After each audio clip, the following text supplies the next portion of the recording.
Hər şey nizamlıdır deyirsiniz. Ancaq baxırıq ki, 100 yumurtadan 30'undan düzə çıxmır. Allah yaratsa hamısından düzə çıxardı. Hər şey nizamsızdırsa, 100 yumurtanın 70'indən düzəni kim çıxardı? Yəni əgər hər şeydə nizamlıdırsa mən də tərsini deyirəm. 100'dən 100 çıxmalı deyildi. Cücə çıxıb nizamı görürük də biz. Cücə çıxıb nizam var demək. Çünki yumurtanı o cücə səviyyəsinə gətirir. Zaten yumurtanın özü də bir nizamdır. Ondan bir cücənin çıxması da yenə bir nizamdır. Nizamlı şəkildə gedir. Normalda yumurta şuursuz atomlar topluluğudur. Amma ondan cücə çıxır. Burada bir əsər yaradıldı. Ortaya möhtəşəm bir əsər çıxdı. Bu nizamlı yoxsa yox? Şuursuzdur amma idarə edən biri var. Demək elmli, qüdrətli bir sahibi var. Orada elm işləyir. Üzərində elm görürük ki, biz şuursuz bir şeydən cücə çıxardı da, yəni bir canlı çıxardı. Demək ki, nizam var. Çıxmamalıda yəni nizamdır. Elə şərtlər var ki, orada zaten cücə çıxmamalıdır. O da bir nizamdır əslində ki, yumurta əgər suda qaldısa, çox qaldısa, ondan cücə çıxmaz. Biz bilmirik o 30 yumurta necə oldu, onu bilmirəm, o başqa. Amma hal-hazırda mən bu 70 yumurtadan cücə çıxıb bundan artıq nizamı görürəm. Bir dənə yumurtadan belə cücə çıxsaydı, mən buradan Allahın yaratdığın, buradan ağıllı bir insan tapa bilərdim. Və o fal yumurtada yəni heçə getmirdi. O fal yumurta özündə içində də bakteriyalar əmələ gəlir. Və mikro səviyyədə yəni atomlar özləri hamısı nizamlıdır. Nizamsız atom yoxdur ümumiyyətlə. Bax düşün, hər yer xaosdur. Yəni bir şəhərin hər yeri darmadağındır. Amma bir yerdə gəlib görsən ki, bir yerdə zər yoxdur. 6 tərəfi olan zər. 200 dənə yan-yana belə düzülüb. Çox üstdən baxsan hamısında 6 rəqəmi üzü yuxarıdır və yuxarıdan da baxanda 6 kimi düzülüblər. 6 rəqəmi kimi düzülüblər. 200 dənə zər 6 şəklində düzülüb. Bəli. Hamısı da 6 yuxarı. Sən buna baxıb deyirsən ki, hər tərəf xaosdur, amma bunu kimsə nizamlı şəkildə düzüb. Hər tərəfin xaos olmağın bizim bu məsələyə dəxli yoxdur axı. Bunun Allahı var deyək, anlatmaq üçün. Bunun tanrısı var. Bunu bu şəkildə düzən var, bunun səbəbi var. Başqasına başqa vaxt baxacağıq. Ora xaosdur, amma onun Allah varsa demirəm. Hələ ki nizam dəlilində demirəm. Zaten bizim varlıq haqqında artıq başqa dəlilimiz var. Yoxluğu varlığa tərcih edən. O başqa bir məsələdir. İndi kainata baxırsan, sənə görə hər şey xaosdur. Ulduzlar xaosdur, yer kürəsi xaosdur, hər şey xaosdur. Səhra da başdan hər şey. Səhrada bir çiçək çıxıb. Bir çiçəyin son 2 həftədə torpağın yavaş-yavaş gəlib bir bitkinin içindən çıxaraq 5 güşəli bir çiçək olması. Torpaq gəlib zoğun içindən çıxaraq 5 güşəli çiçək oldu. Burada bilsən nə qədər zərlər atılır? Hər an bu an etibarilə də zərlər atılır. Bu an oradakı atomlar niyə bəlli qanunlara tabe olaraq o çiçək vəziyyətində qala bilsinlər? Çiçək vəziyyətini qoruya bilsinlər və anbağın o çiçək vəziyyətində böyüsünlər. Təsadüf demək olmaz buna. Bir dəfə təsadüf. Bu təsadüf bizə nəyə bənzəyir? Bax bu üzük atsan havada qalmaq ehtimalı var. Ehtimal var. Buram o qalmır da bilirik ki, düşəcək yəni. Havada qalmaq ehtimalı var da. Bunu niyə heç vaxt təsdiqləmirsiniz? Qala bilməz əsla deyirsiniz də. Bunu niyə demirsiniz? Yəni o çiçəyin an o yerdə durmağı, hər atomun falan yerdə durmağı nə qədər ehtimaldırsa, bunun da havada an qalmağı o qədər ehtimaldır. Onu əsla qəbul eləmirsiniz. Bir dənə düşün, bu üzük kimi trilyon dənə üzüklər hamısı havada qalaraq, an qalaraq çiçək vəziyyətini saxlayıblar. Bütün kainatdakı üzüklər hamısı xaotik o üzə bu üzə uçuşur. Bir dənə bax burada 1000 dənə üzük hamısı müəyyən nizamı qoruyaraq çiçək vəziyyətində dururlar belə-belə. Yavaş-yavaş da biraz böyüyürlər belə. Bunu kim eləyir? Amma əsla buna imkan verməzsən əsla. Əsla mümkün deyil deyəcəksən. Sən niyə? Çünki sənin tanrın olan o gravitasiya bunu aşağı salır. Öz tanrının səhv eləməz də, onun tanrısı. Sən tanrını səhv eləməz yəni. Yəni öz tanrının fəaliyyət sahəsində təsadüfi soxmursan, amma alimlər Rəbbin Allahın fəaliyyət sahəsində sən təsadüfi öz tanrının fəaliyyət sahəsinə təsadüfi soxmursan, bizim tanrıya hər tərəf deyirsən ki, təsadüf. Kainatda nə qədər nizam var. O qaydaları öyrənmək var, gravitasiya qaydasını öyrənmək. Bu zaten bir nizamdır. O nizam olmasa heç bir şey aşağı düşməz. Hərəsi bir tərəfə gedir. Xaos demirik. Amma ki biz o qanunları öyrənmişik və digər qanunlara bir misal gətirə bilərik. Hamısı bir nizamın öyrənir də, əslində nizam öyrənir. Nizam olmasa heç bir qanun və elmdən söhbət gedə bilməz. Heç bir icad da ola bilməz. O məsələdə biz tamamilə nizamın olduğuna inanırıq. Əgər bir yaradıcı var bu tərəfdən gələndə, amma başdan ayağa deyirlər xaos. Özləri əslində özlərini yalanlayırlar bu məsələdə. Bura xaotikdir yoxsa yox bu hissə? Bu qardaş, orada nizamlı şey var. Biz əksəriyyət, insan əksəriyyət əşə hər yer otluq var. Yəni biz gözümüzlə bura baxanda, cahil nəzərlə baxanda, biz böyle dedik, tamam, bir ot 5 santim, o birisi 7 santim, o birisi yəni lap millimetrə baxsaq bu daha fərqlidir. Bu yəni cahilcə baxmaqdır. Atomik səviyyəyə baxanda orada nizamdan başqa heç bir şey yox. Hamısı niyə yaşıldır? Hamısı niyə yaşıldır? Günəş oradan şey eləyib. Hamısının yaşıl olmağı bir nizamdır. Çox fərqli rənglərdə olmalıdır. Adam məsələn etiraz eləyəcək, biri başqa tonda yaşıldır. Yenə yaşıldır, yenə yaşıldır amma yenə müəyyən qayda qanun var da burada. Hamısının yaşıl olmağı, yəni günəşin düşmə bucağına gözümüzə əks eləməyi bu bir nizamdır. Məsələn bir dənə bu. Buradan bura qədər nizam var yoxsa yox? Var. Bir dənə düşün, çox böyük bir bina var. Düpbədüz belə qalxıb. Düpbədüz qalxmaq belə nizamdır. Burada məsələ bu da an etibarilə bunu nizamda saxlayan kimdir? Yoxsa neçə milyard il əvvəldən söhbət getmir? Yəni çünki görürük ki biz torpağın altında heç bir hissəsi bunlar yaşıl olmur. Hamısı torpağın altında toxum hissəsi toxum çürüyür. Yer üzünə çıxdıqdan sonra hamısı yaşıllaşır. Bu da bir nizamdır. Bütün məsələ budur. Burada olan trilyon dənə atomlar niyə dağılmır? Bax bu nizam bu dəqiqə niyə qoruyublar? Falan kimya rabitə var, nə var. Bunların heç birinin real varlığı yoxdur. Adlardan ibarətdir. Yəni adların heç bir yaradıcı xüsusiyyət daşımır. Sadəcə addır. Ya da belə o rabitə nədirsə, bunların hamısını çəkir. Nətər eyni ölçüdə çəkir. O nizamı nə qoruyur? Yəni onu deyəsik şuurludur. Şuurludur, məcburdur. Ya bunlar şuurludur. Ya bundan xaric şuurlu bir şey var. Bunlar şuurlu olmadığını hər kəs qəbul edir. Bunların yanında olan elektromaqnit kimyəvi rabitə, kovalent rabitə nə bilim nə. Bunlar şuurlu olmadığını yenə hər kəs qəbul edir. Demək ki, nədirsə başqa bir şuurlu bir şeydir. O nədirsə o başqa şuurlu bir şey var ha. Biz ona Allah deyirik. Ona Allah deyir. Yəni Allahı biz sonradan tapırıq. Özümüzdən icad eləmirik. Kainata baxaraq tapırıq. Nizam məsələsində bir şey dediyim, adam məsələn deyir ki, başqa bir planetdə nə tapılıb? Orada belə dördbucaq kimi dağlar var. Adam məsələn deyir ki, görürsən burada bilmədiyimiz qədim bir mədəniyyət var. Sonradan deyir ki, yox, əslində bu təbiətdə normal ola bilən bir şeydir. Dəlil də nəyə gətirir? Baxın, yer kürəsində deyir, filan yerdə İsveçin filan yerdə bir dağ var. O da dördbucaqdır. Bir yerdə gördüsə nümunəsini. Demək ki, bu ola bilərmiş. Başqa bir yerdə olmağına normal baxır. Halbuki ha orada, ha burada. Hər ikisi nizamdır. İkisi də nizamdır. Yəni nizamlı olması üçün bir şeyin illaki yəni belə qıraqları düppədüz olmalı deyil. Hə, məsələ də adamların nizam ölçüsü budur. Yəni əgər kainatda sən nizam istəyirsən, onda kainat hamısı düz xətt olmalıdır, əssalam.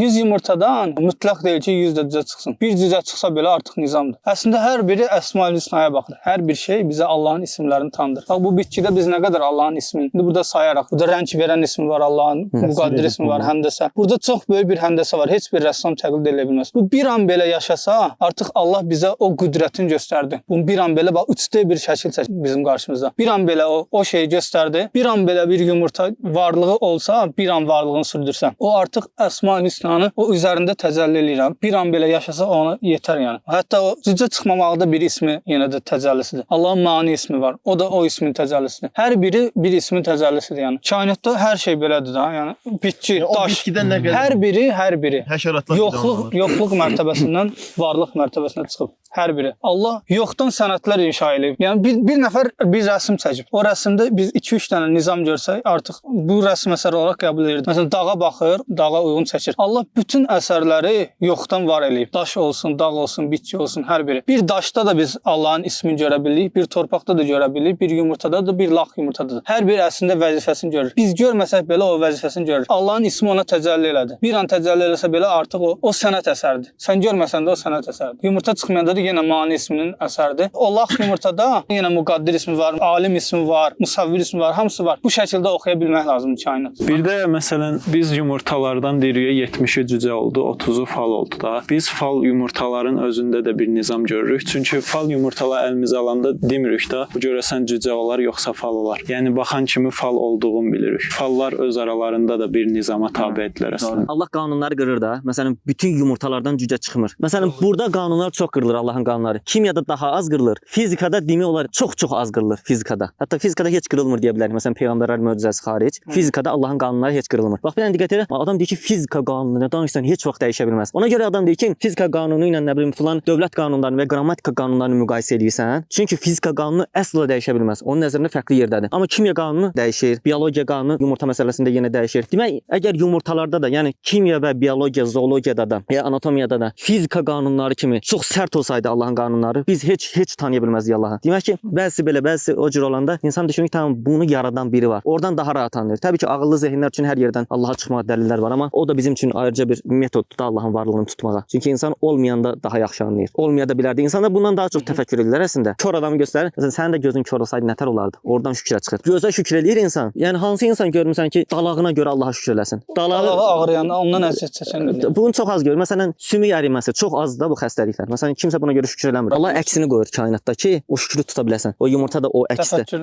Məsələn, burada nizam var yoxsa yox? Burada nizam var, say, varsa say.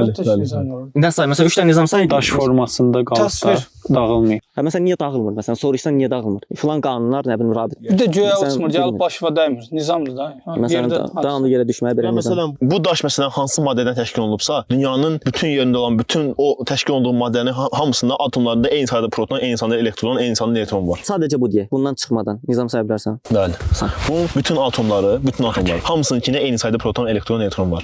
Hər tərəfi bir-birinə bənzəyir məsələn. Amma nizam deyil axı qardaş o. O tərəfdən nizam deyil, amma içinə yaxınlaşsan nizamdır. Diqqətlə baxan göz üçün nizamdır. Çox yaxınlaşmaq lazım. Sən o avam nəzərindən baxmazsan, hər tərəfin eyni rəngdə olması deyim və hər tərəfin eyni sərtlikdə olması deyim. O əyri zehinlərin zaten nəticəsi. Təsəvvür elə ki, dünyada təsəvvür elə ki, elə adamlar var, lap böyükdür. O biz onların gözündə nöqtə boyda, yəni bir kiçik toz boyda. Onlar bizə baxır, yəni bunlar nəyin nizamdır? Amma təsəvvür indi yaxınlaşdı baxasıq, o bir dəqiqə, yəni bunlar hamısının 2 dənə gözü var, 2 dənə qulağı var. Yəni burada bir nizam görəsidir. Biz o qədər böyüyük ki, içəridə olan mikroatomda olan milyonlarla nizamı görmürük. Yəni harda nizam varsa, həmin yerdə onun tanrısı var, onun yaradıcısı, onu amma nizamda saxlayan bir güc var. Belə etiraz da var. Məsələn, kvant fizikasında daha dərində məsələn elektronun harda olduğunu bilmirik. Məsələn, elektron fırlanmır, bəlli nizamı təqib eləmir. Bilmirik həqiqətən harda olduğunu. Onun bizə nə dəxli varsa da yoxsa da. Bütün bu elektronları yığışaraq, məsələn, mənim dırnağım formasında durur bu dəqiqə. Bir dənə düşün, deyir ki, daha aşağı boyutda hamısı nizamsız hərəkət edir. Amma kənardan baxsan görsən ki, adam kimi dayanıblar. Uzaqdan baxsan ki, bütün dronlar hamısı nizamsız hərəkət edir. Amma Allah uzaqdan baxsan ki, Qarabağ Azərbaycandır yazıblar göyə. Amma sən bir tərəfdən baxanda nizamsız kimi görünür. Bu da başqa cəhətdən nizamda. Yəni baxa bilən göz üçün. Yəni sən Qarabağ Azərbaycan yazısını bir dənə Q hərfinin o quyruğunun balaca bir yerini görürsən. Allah mənə özünü tanıtmaq üçün gərək hər yerdə nizam olardı da, yəni. Bax, bir yerdə tap Allahı bəsdir. Bir yerdə verməyəsən Allaha. Bir yerdə verdisə ucu açılacaq. Ona görə o bir yerdə əsla verməyəcəksən sən. Atomların nizamları özü şey edə bilməzmi? Atomlar özləri quraşdıra bilməzlərmi o nizamı? Atomlar ağıllıdır. Elmli varlıqlardır atomlar. Atomlar biz Atomların elmi var yoxsa yox? yoxdur. Yoxdur. Elmsiz varlıq bu cür fəaliyyəti. Yəni necə eləyə bilər? Necə davamlı qoruya bilər? Bir dəfə elədi, tamam, bir dəfə deyək ki, necəsə oldu. Amma bu şeyi davamlı eləyirlər. Davamlı bu nizamı qoruyurlar. Necə? Dünya hər tərəfində eyni eləyirlər həm də. Hamısı bir-birindən əlaqəli olmalıdır ki, Elə bir böyük sistemdir. eyni nizamı qura bilsinlər. Məsələn, burada Almanın, Braziliyada Alman nizamı eynidir. Bunlar bir-birindən necə xəbər aldı? Məsələn, bu daşın içindəki atomların heç birinin məcburiyyəti yoxdur. Bu an etibarən daş kimi qalsın. Adam deyir ki, hər dəfə mən bunu belə görmüşəm, belə də qalmalıdır. Sənin inancından başqa bir şey deyil. O bir inançdır yəni. İnancıdır. Qanunların indi olduğu kimi keçmişdə də davam etdiyinə inanc və gələcəkdə davam edəcəyinə inanc. Bu an etibarən durduğunun səbəbini də bilmirsən məsələn. Biraz qurdalayanda, yəni biraz biləyəndə bilmirik deyirlər. Hətta bilmirsənsə nə danışırsan? Bəlkə bir gün elm o qədər inkişaf elədi ki, onu da bildi. Həqiqətən araşdırdılar atom. Bu məntiqin sahəsidir, elmi sahəsidir. Ağılsız yerdə. Allaha daha da yaxınlaşacaq. Elm biraz da inkişaf eləsə daha da yaxınlaşacaqlar zaten. Allahın nizamını daha da görəcəklər, iman eləyəcəklər. Nəticə olaraq şuursuz, ağılsız atomlar, iradəsiz atomlar heç bir düzəni ortaya qoya bilməzlər də yəni. Bəli. Nə eləyə bilərlər? Yaxşı. Özündə olmayan bir şeyi sən başqasına necə görürsən? Sual 10 dənə şuursuz atom, varlığı olmayan qanunlar və bol enerji. Bunlar nə eləyə bilər? 10 dənə atomu nə eləyə bilərlər? Gəl sən şuurlu toğrul gir atomların yerinə. Nə edə bilərik ki? Yəni onu sırayla düzülə bilər belə. 10 dənə atom deyim də daha zərrə deyim, atomun özündə də. Onlarda nəsə məcbur eləməyəsə onlar yan-yana dayanmağa. Əgər şuur yox. Zap ora bura deyəcək dayanmadan. Hərəsi bir yerə deyəcək dayanmadan və nizam da olmayacaq. Yəni 100 dənə hərəkət təxmin eləmək mümkün deyil. Yəni 3 saniyə arxa-arxaya 10 dənə yan-yana düzülmüş halda dayana bilməz. 3 saniyə arxa-arxaya dayana bilməz. Bu an mənim əlimdə trilyonlarla hamısı dayanır və yenə dayanır. Dayanmamalı, yenə dayandı. Möcüzə oldu.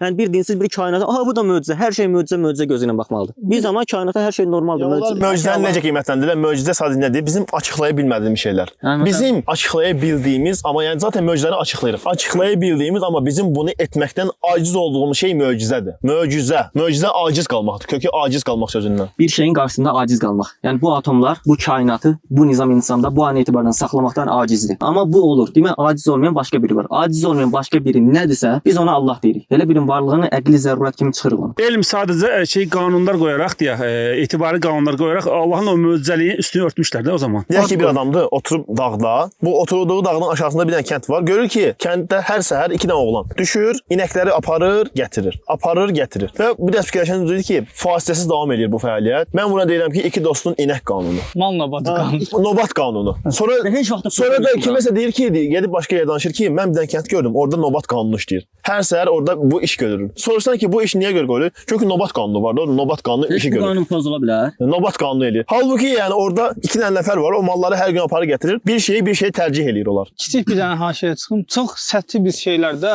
çox səthi hadisələrdə biz mütləq bunu bir icad eləyənə inanırıq da. Məsələn deyək ki, binada daşlar. Daşlar özü sadəcə özləri birləşərək bir binanı inşa edə bilirlər yoxsa yox? Bunu kimə sual versən mən deyərəm ki, daşlar bu binanı inşa eləyib. Hər kəs mənə dəli deyər də, sən o daşların o gücü var binanı inşa eləyib. Mütləq bir ustaya dəlalət edir də, bir inşaatçı, bir mühəndis olmalıdır. Amma gəl gör kainat kimi bir möhtəşəm bir binada bir icad eləyəni bunların ağlı qəbul eləmir. Necə düşünürsən? Yəni sən bu müqayisəni aparan kimi sənə deyirlər ki, biologiya ilə mexanikanı, yəni texnikanı sən burada müqayisə edirsən. Yəni orada adamın bütün bax nə qədər qüvvətlidir ki, yəni heç cür ağlı almır ki, yəni burada ola bilməz, yəni sırf insanlığın düzəltdiyi bir bina formasında. Amma otda ola bilər, yəni öz-özünə olur da, olmalıdır. Rəsmi rəssam amma adam inkar eləmir ha. Yəni orada yəni yenə deyir ki, atom var. Bəsit bir nümunə versəm ki, mən yazı burada öz-özünə yazılıb, bəsit bir nümunədir. Deyir ki, necə olur? Öz-özünə yazı yazıla bilməz. Halbuki DNT-də kodlar oxuyurlar da bunlar. Səhifələrlə kodlar var balaca bir DNT-də. Onun deyir ki, öz-özünə olub. Yəni bu insanla sən nə danışasan? Abi,